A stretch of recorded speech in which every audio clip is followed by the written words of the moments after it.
அந்த திருடன் கூட சண்டை போட்டு நான் நகைங்களை புடுங்கிட்டேன்.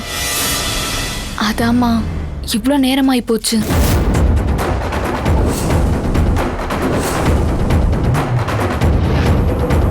இவன் நம்மள துரத்தனான்றதெல்லாம் சரிதான், ஆனா நகைப்பட்டியை புடிங்கிட்டான்னு போய் சொல்றாளே. அம்மா, நீங்க கொடுத்த நகையெல்லாம் சரியா இருக்கான்னு ஒரு தடவை பாருங்கம்மா.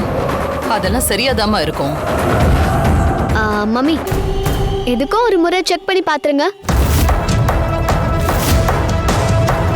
பூஜையில அம்மனுக்கு சாத்துறப்போ நகை ஏதாவது குறைஞ்சா என்ன பண்றது? அனிதாம்மா சொல்றது சரிங்கதாம்மா. மன திருப்திக்காகவாது ஒரு முறை செக் பண்ணி பாத்துருங்கம்மா.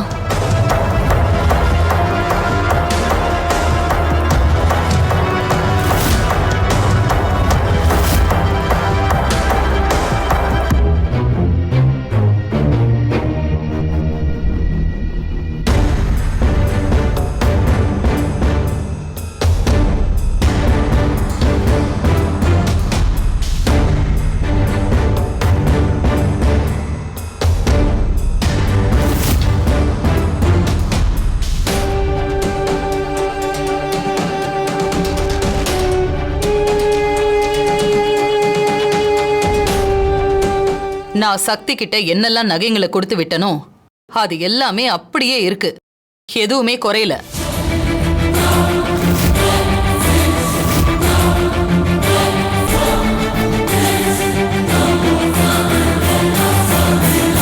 இது என்னடா புது குழப்பமா இருக்கு? நாம பக்காவா ஒரிஜினல் நகையை கொண்டு போய் வித்து பணமாக்கிட்டோம். அப்படின்னா கடையில இருந்து சக்தி வாங்கிட்டு வந்தது நான் கொடுத்த டூப்ளிகேட் நகை தான். அதைத்தான் அனிதா ஆளை வச்சு அடிச்சிருக்கா. அப்புறம் சக்தி எப்படி அதே மாதிரி நகைகளை எடுத்துட்டு வந்து ருத்ரா கிட்ட கொடுத்தா? எப்படி யோசிச்சாலும் பதில் கிடைக்க மாட்டேங்குது, ஒரே குழப்பமா இருக்கு. சக்தி நகைங்களை எடுத்துட்டு எங்கேயோ ஓடிட்டா, அதையெல்லாம் எங்கேயோ மறைச்சு வச்சுக்கிட்டு நாடகம் ஆடுறா. அது இதுன்னு மனசாட்சியே இல்லாம நீங்க எல்லாரும் அவளை குத்தம் சொன்னீங்களே, இப்ப சக்தி யாருன்னு தெரிஞ்சுக்கிட்டீங்களா? அவ எவ்வளவு நேர்மையானவன்னு உங்களுக்கு புரிஞ்சுதா?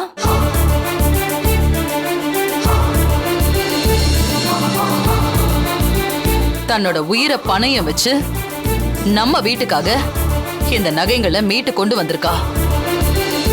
நம்ம குடும்பத்துக்காக இவ்ளோ கஷ்டப்படுற ஒரு பொண்ண மன ரீதியா நோகடிக்கிறது பாவம் இல்லையா? சக்தி விஷயத்துல கொஞ்சமாவது மனசாட்சியோட நடந்துக்கங்க.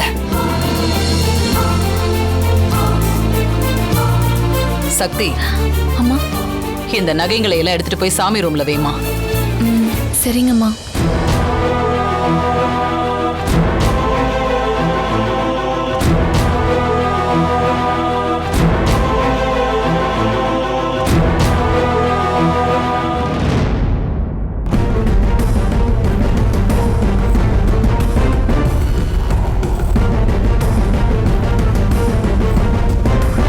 எப்படி அனிதா அவகிட்ட இருந்த நகையெல்லாம் உன்கிட்ட வந்துருச்சுன்னு சொன்ன? அப்புறம் எப்படி திரும்ப அவகிட்டயே போச்சு? அத்தை, அவகிட்ட இருந்து புடுங்கிட்டு வந்த நகை என்கிட்ட பத்திரமா தான் இருக்கு. ஆனா அதே மாதிரி நகை அவகிட்ட எப்படி வந்துச்சுன்னு எனக்கு தெரியல. நம்ம கிட்ட இருக்கிறது ஒரிஜினல் நகையா இல்ல அவ கொண்டு வந்தது ஒரிஜினல் நகையான்னு நம்ம கிட்ட இருக்கிற நகையை வச்சு செக் பண்ணி பார்த்தா தெரிஞ்சிட போகுது.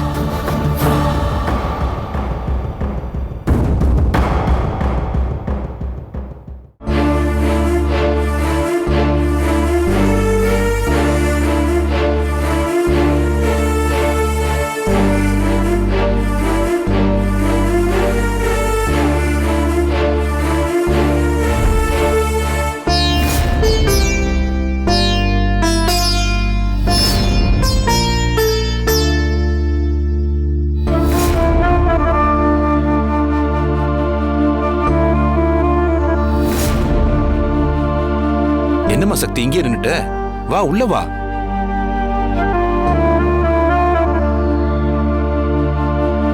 என்னங்கய்யா நகை கடைக்கு கூட்டிட்டு வந்திருக்கீங்க? நீ ஏன் நகையை திருட்டு கொடுத்துட்டு அழுதுகிட்டு இருக்க? உனக்கு வெறும் ஆறுதல் மட்டும் சொல்லிட்டு என்னால எப்படிமா போக முடியும்? நீ பறி கொடுத்த நகை திரும்ப உனக்கு கிடைச்சாதானே நீ நிம்மதியா இருப்ப. உன்னோட பிரச்சனை தீர்ந்துருச்சுன்னு நான் நிம்மதியா போக முடியும். அதாம்மா உன்னை இங்க கூட்டிட்டு வந்திருக்கேன். அதே மாதிரி நகைங்க எப்படிங்கயா திரும்ப கிடைக்கும்? இல்ல, பெரும்பாலும் பழைய நகையை விற்கிறவங்க இந்த கடைக்கு தான் வருவாங்க. விஷயத்த சொல்லி கேட்டோம்னா அவங்க கிட்ட இருக்கிற எல்லா நகையும் காட்டுவாங்க. அதுல நீ திருட்டு கொடுத்த நகை மாதிரி ஏதாவது இருந்தா பார்த்து எடுத்துக்கலாம். சக்தி, அந்த டிசைன் எல்லாம் உனக்கு ஞாபகம் இருக்குல்ல? அதெல்லாம் ஞாபகம் இருக்குங்க ஐயா. அப்ப ஒன்றும் பிரச்சனை இல்லை, வா பார்க்கலாம். வணக்கம் சார். வணக்கம் சார், வாங்க உட்காருங்க. இருக்கட்டும், பரவாயில்ல. இங்க பழைய நகைகள்ல சில மாடல்லாம் பார்த்து எடுக்கணும், அதுக்கு தான் வந்திருக்கோம். பார்க்கலாம் சார், எங்க வியாபாரமே அதுதானே. கண்ணன் சார், பாப்பா சொல்லுங்க சார். நம்ம கிட்ட இருக்க பழைய நகையெல்லாம் சாருக்கு காட்டுப்பா. சரிங்க சார், போங்க வாங்க சார், போய் பாருங்க. வாமா.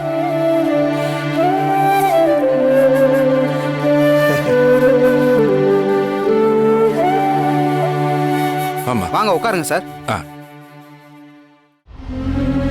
சக்தி உட்காருமா. இல்லைங்க ஐயா, இருக்கட்டும், பரவாயில்ல. இந்தாங்க சார், இந்த டிசைனை பாருங்க. சக்தி, அந்த மாதிரி டிசைன்ல நகை எதுவும் இருக்கான்னு பாரு. சரிங்க ஐயா. ரேவதி, அந்த பழைய நகையெல்லாம் எடுத்துட்டு வாமா.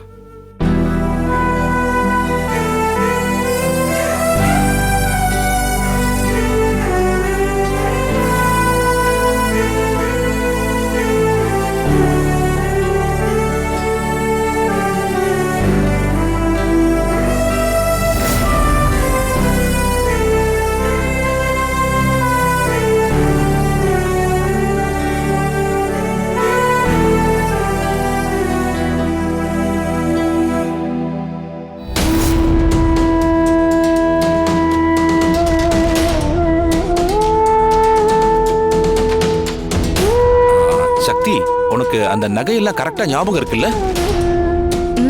ஆமாங்க ஐயா, ஞாபகம் இருக்கு.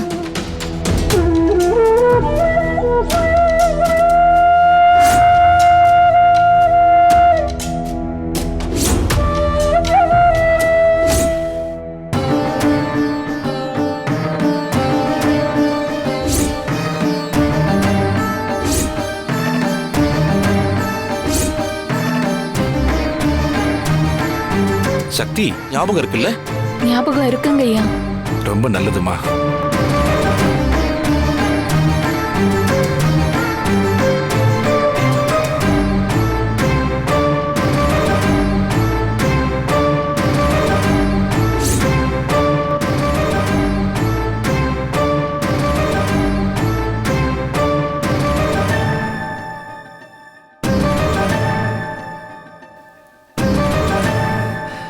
ஐயா, இந்த நகை அச்சசலா நான் எடுத்துட்டு வந்த நகை மாதிரியே இருக்கு. ஓ, அப்படியா? ஆமாங்க ஐயா. சரி, அதே மாதிரி மத்த நகையெல்லாம் இருக்கான்னு பாரு. சரிங்க ஐயா.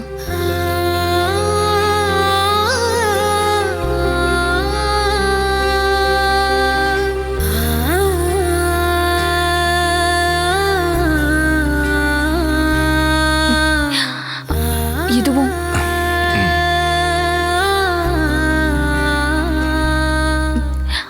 அண்ணே, அதை எடுங்க.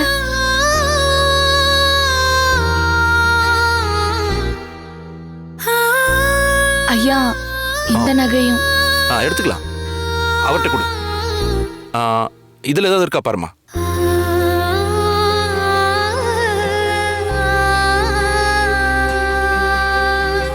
ஐயா, இதுவும்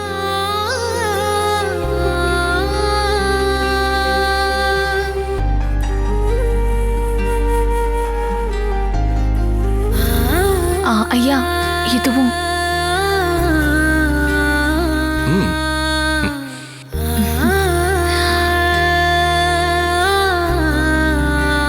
எடுமா.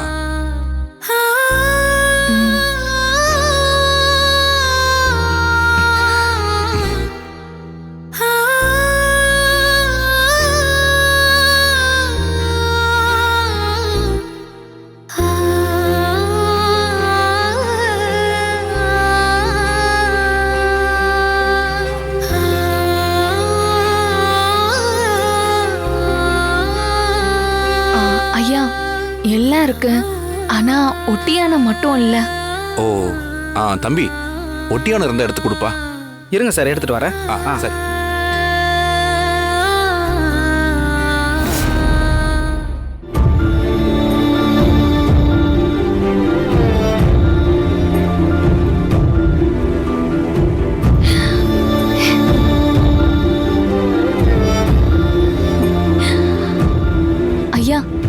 மாதிரி தாங்க ஐயா இருக்கும். ஓ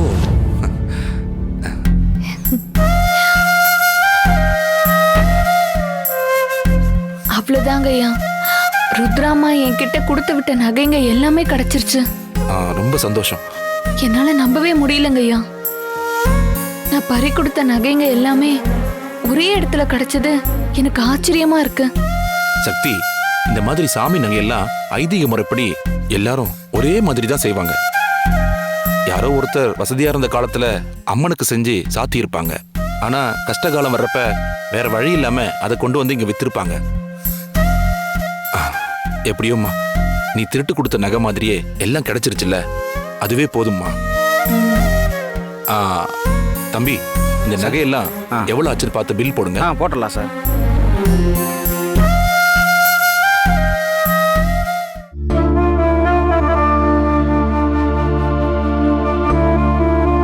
மொத்தம் 13 பவுன் இருக்கு சார். இந்த நகைகளுக்கு 5,10,000 ஆகுது சார்.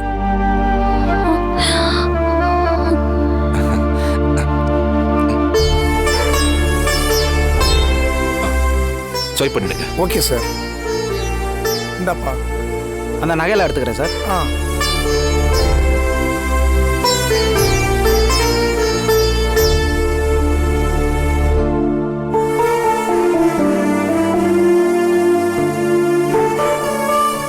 நாங்க எதிர்பார்த்து வந்த மாதிரியே எல்லா நகையும் கிடைச்சிருச்சு. ரொம்ப சந்தோஷம். எனக்கு ரொம்ப சந்தோஷம் சார். இந்தாங்க சார். தேங்க்யூ. பரவாயில்ல சார்.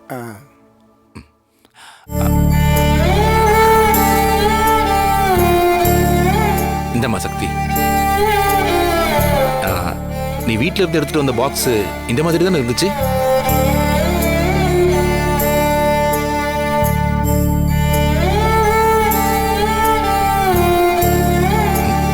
என்னம்மா பாக்குற? வாங்கிக்க. ஐயா, எதை பத்தியும் யோசிக்காம இவ்ளோ பணத்தை கொடுத்து இதெல்லாம் வாங்கி கொடுத்துருக்கீங்க. இத எப்படிங்க ஐயா நான் திருப்பி கொடுப்பேன்? இங்க பாருமா, உன்னோட பிரச்சனை தீந்துருச்சுன்னு நான் சந்தோஷப்பட்டுட்டு இருக்கேன். நீ என்னடான்னா பணத்தை எப்படி கொடுக்கணும்னு கவலைப்பட்டு இருக்க. ஒரு கவலை போனதும் இன்னொரு கவலை வந்துருச்சு பாத்தியா? இங்க பாரு, இந்த பணத்தை பத்தின யோசனையே உனக்கு வேணாம். முதல்ல இந்த நகைகளை எடுத்துட்டு போய் உங்க முதலாளி அம்மா கிட்ட கொடு. இந்தா. ஒரு சாதாரண வேலைக்காரிக்கு நினைச்சு பார்க்க முடியாத அளவுக்கு பெரிய உதவி பண்ணிருக்கீங்க ஐயா. நீங்க என் தெய்வம்.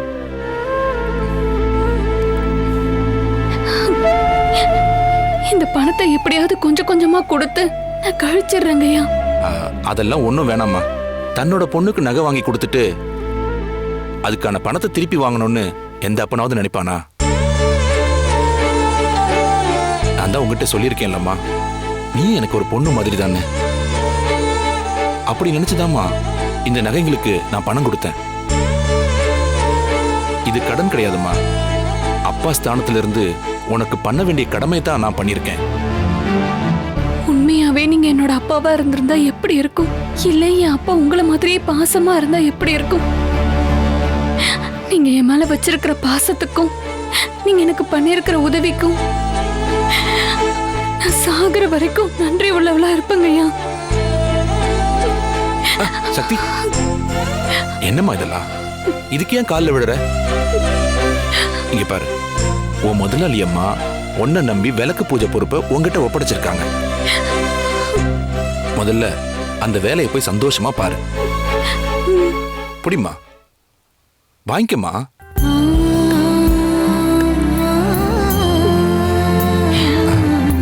சரிம்மா, நான் உன்னை வீட்டில் ட்ராப் பண்ணிட்டு அப்புறம் போறேன். வா.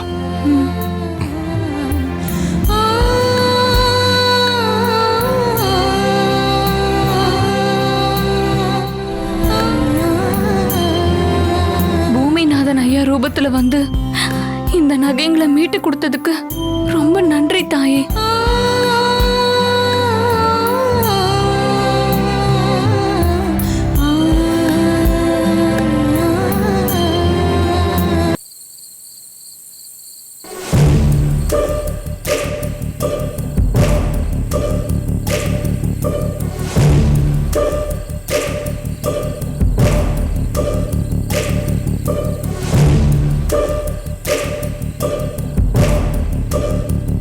எப்படி இந்த சக்தி கிட்ட ஒரிஜினல் நகை வந்துச்சு?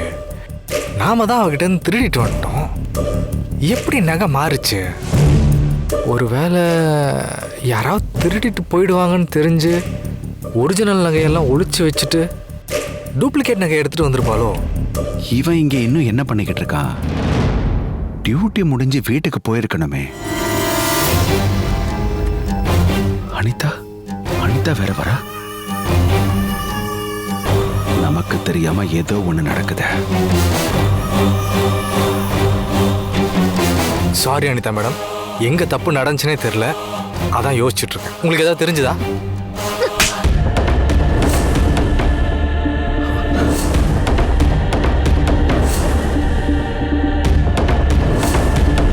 நான் யோசிச்சதுல எனக்கு ஒரு விஷயம் நல்லா தெரிஞ்சது.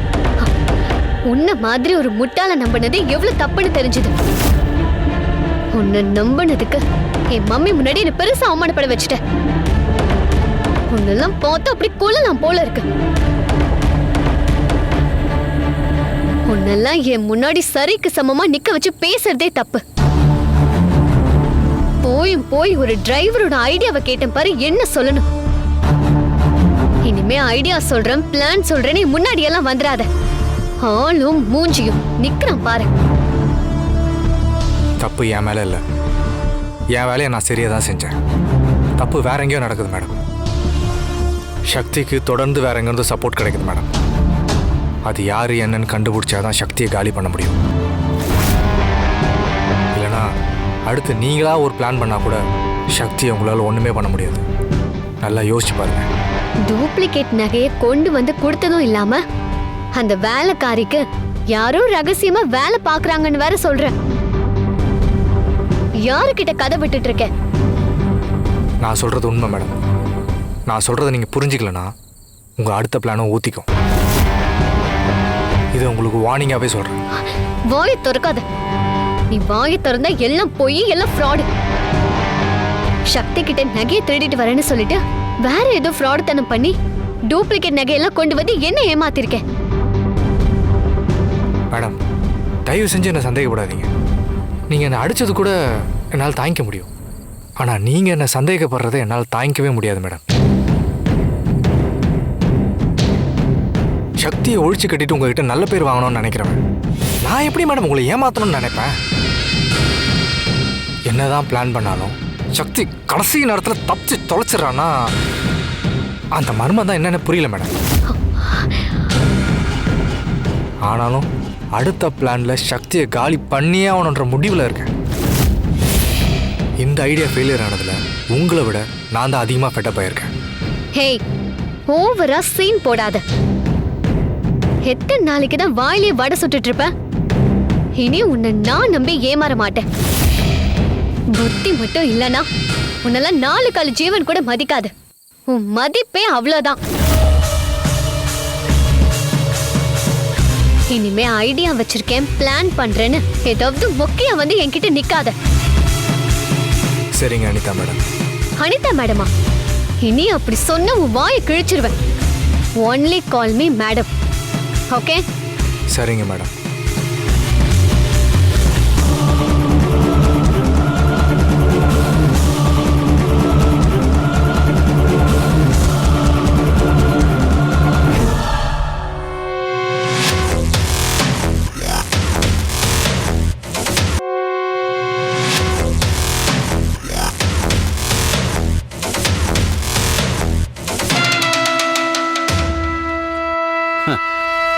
தம்பி, அனிதா அம்மா உனக்கு பால் அபிஷேகம் தேன் அபிஷேகம்லாம் சிறப்பாக பண்ணிட்டு போறாங்க போல இருக்கு.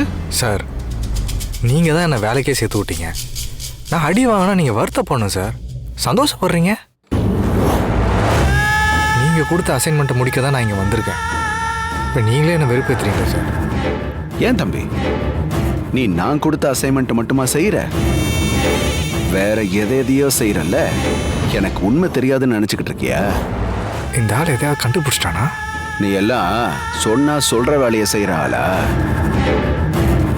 செய்ய வேண்டியதை விட்டுட்டு சைட்ல சென ஆட்டுக்கு ஷேவிங் பண்ண கிளம்பிட்ட. நீ வந்ததுல இருந்து உன்னை கவனிச்சுக்கிட்டு தான்ப்பா இருக்கேன். நீ தேவையில்லாத வேலையெல்லாம் நிறைய பண்ற. ஏற்கனவே நீ அடி வாங்கினப்ப உனக்கு நான் எச்சரிக்கை பண்ணனேன், மறந்துட்டியா? சார் நீங்கள் என்ன தப்பாக புரிஞ்சிட்டு இருக்கீங்க. நான் அந்த மாதிரி ஆள்லாம் இல்லை சார். சரி சரி, இந்த வெட்டி நியாயம்லாம் பேசாத. இனிமேலாவது கவனமா நடந்துக்கோ. நான் சொன்ன வேலையை மட்டும் பாரு. அதுல உனக்கு எந்த பிரச்சனை வந்தாலும் அதுக்கு நான் ஹெல்ப் பண்றதுக்கு ரெடியா இருக்கேன். சார் நீங்கள் என்னை நம்புவீங்களோ நம்ப மாட்டீங்களோ எனக்கு தெரியாது. இந்த வேலையில் இருக்கிற ஒவ்வொரு நொடியும் நீங்கள் கொடுத்த வேலையை முடிக்கிறதுக்கு தான் நான் வேலை செஞ்சிட்ருக்கேன். இப்போ கூட சக்தியை காலி பண்ண போட்ட ஸ்கெட்சு எப்படி மிஸ் ஆச்சுன்னு தான் யோசிச்சுட்ருக்கேன். நியாயமாக இப்போ அனிதா மேடம் எனக்கு சப்போர்ட் தான் பண்ணியிருக்கோம். என்ன செய்யுது, முதலாளி அடிச்சிட்டு போகிறாங்க. ஏய், திரும்ப திரும்ப நீ ராங் ரூட்ல போற. இன்னும் செமையா நீ அடிதான் வாங்க போற. ஆனா அந்த அடியை யார் அடிப்பாங்கன்னு தெரியாது. ஆனா அந்த அடி உன் கண்ணத்துல வாங்குற ஒத்த அடியா இருக்காது. மொத்தமா நீ தாங்க முடியாத அளவுக்கு இருக்கும். சார் இப்போ என்ன நான் அப்படி தப்பாக பேசிட்டேன்? என் மேலே ஒரே காண்டிலே பேசிட்டு இருக்கீங்க. கடைசியா சொன்னீங்க, என்ன சொன்ன? ஸ்கெட்ச் மிஸ் ஆயிடுச்சு. அனிதா மேடம் நியாயமா சப்போர்ட் பண்ணணும். ஆமாம் சார், நான் சொன்னதில் என்ன தப்பு இருக்கு? ஏன்பா பிளான் எல்லாம் நீங்க முதலாளியோட சேர்ந்து தான் பண்ணுவீங்களோ, தனி ஆளெல்லாம் பண்ண மாட்டீங்களோ? ஏய், அதுக்காக வாடா உன்னை கூட்டிட்டு வந்தேன் ராஸ்கல். அனிதா அம்மாவோட சேர்ந்து சதி பண்ணிட்டு இப்ப அவங்களே காட்டி கொடுக்குற. சார் நான் அந்த அர்த்தத்தில் சொல்லலை. இங்க பார், நான் எந்த அர்த்தத்துல புரிஞ்சுக்கணும்னு நீ சொல்லக்கூடாது. உனக்கு சம்பளம் கொடுக்குற முதலாளிய காட்டி கொடுக்க பாக்குறேன். ஏய், இது எவ்வளவு பெரிய துரோகம் தெரியுமா? நான் சொல்ற வேலையை செய்யறதுக்கு வந்துட்டு தேவையில்லாம வேற வேலையை செய்யறேன்னா எனக்கும் நீ துரோகம் பண்ற. ரெட்ட துரோகம். இதுக்கே உன்னை என்ன வேணாலும் செய்யலாம் தெரியுமா? சார் நீங்க நினைக்கிற அளவுக்கு. சார்